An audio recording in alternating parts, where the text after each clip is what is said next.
And pay attention to Kickass Ladies. Yes. Today's Kick-Ass Lady, I didn't pick a sports lady. I went with the theme and the theme, the holiday, the day. I was gonna Our say, because Kick-Ass the theme Lady is is not doing shit, so that would not be yeah. Kickass Lady. We're on Kickass Lady. Our Kick-Ass Lady is Coretta Scott King. Oh, Um, that would make sense. Coretta was born in Alabama in 1927. She's the third of four children. Um, her mom, Bernice, was known for like around town for her singing and musical talent. And her dad, Obie, actually, he was a police officer.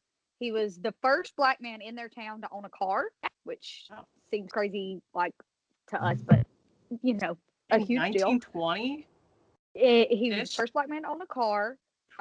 He after he was a police officer, he retired and started his own business. He started a men's clothing company out of their home, and then after he shut that business down, he opened a general store. So, her family was not well off by any means. This was during the Great Depression. The four kids and the parents all shared one room in their farmhouse, and they rented out the other rooms to help pay for things. Um, Coretta began working at 10 years old. Um, she went to Lincoln Normal School in northern Alabama, and she graduated in 1945 as valedictorian and went on to Antioch College in Ohio. While she was there, she became a member of the Alpha Kappa Alpha sorority, and she joined the NAACP. She That's when she first started like kind of dabbling into like political movements. That was 1945 is when she graduated high school. So 46-7 is when she's starting college.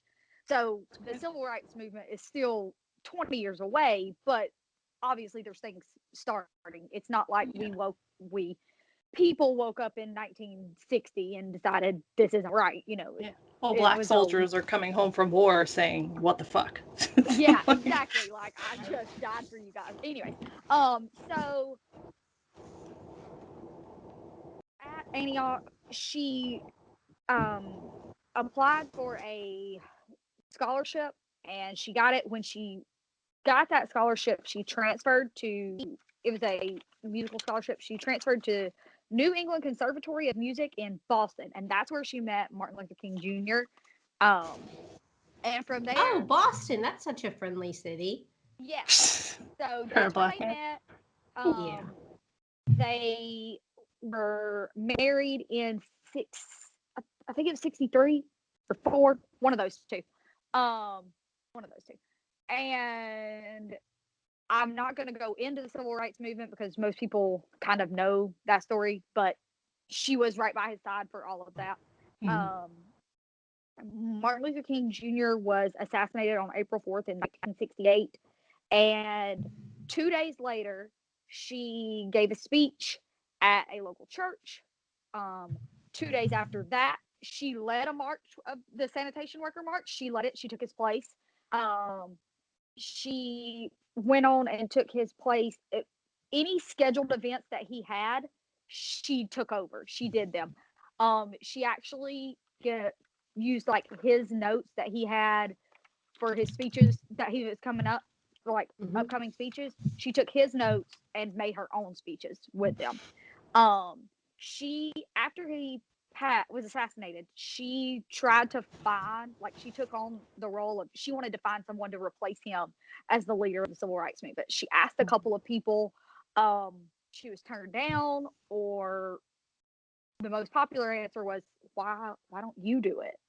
Yeah. So she took up that responsibility as the leader of the civil rights movement, but she also broadened her focus a little bit to include women's rights, LGBTQ rights.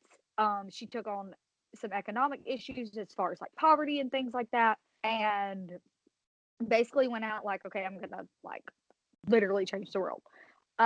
Because of her, we have Martin Luther King Day. She went on a campaign in the 80s to have it become a federal holiday. It was granted as a federal holiday in 86. Um, she has gotten all kinds of awards. I was going to list them, but literally there's no possible way. But one cool thing there was a couple of cool, like, oh, she's the first of this. She got the Universal Love Award from Italy, and she was the first non-Italian to receive that award. Another thing she did, she preached a sermon at St. Paul's Cathedral, and she was the first woman to deliver a regularly scheduled sermon. So, like, a Sunday sermon, not like a revival or like here, come talk on a Wednesday night. She was the first woman to ever preach on a regularly scheduled sermon. She I don't founded think Catholics do revivals. Yeah, no, but probably not. They definitely don't. But anyways, we know what you're talking about, though. Yeah. For all the Catholics out there, we know. Yeah, she founded the King Center for Nonviolent Social Change in Atlanta. And this was all, okay, in like a year and a half, she did all this shit. Because in 1969, she decided to take like a step back and she wrote her book, My Life with Martin Luther King Jr. She was involved in like social justice issues, equality issues, economic issues. She was outspoken literally until her death in 2006. She has a shit ton of stuff named after her. I was going to also go into all of that, but we will be here all day, me listing everything. But one cool thing was Antioch College, the first college she went to, they have a learning resource building that, like, it's a for people who are wanting to learn about, you know, race, class, gender, diversity, social justice, all that stuff is kind of all rolled up into one building in an experimental learning situation, and it is the Coretta Scott King Center. So she did a lot of things, and we literally have her to thank for today being a federal holiday, because she is the one who spearheaded the movement to have MLK Day be MLK Day. So that's our Kickass lady for the week. Awesome. I just can't imagine 2 days 2 days after her husband, after losing her was husband murdered in such a violent manner, to go and that's not even, I didn't go into the whole FBI conspiracy and all of that shit that she had to live through as well. So, and like being surveyed. Anyways, so that's our Kick-Ass lady for the week. Yes, that's a good one. That is a good one.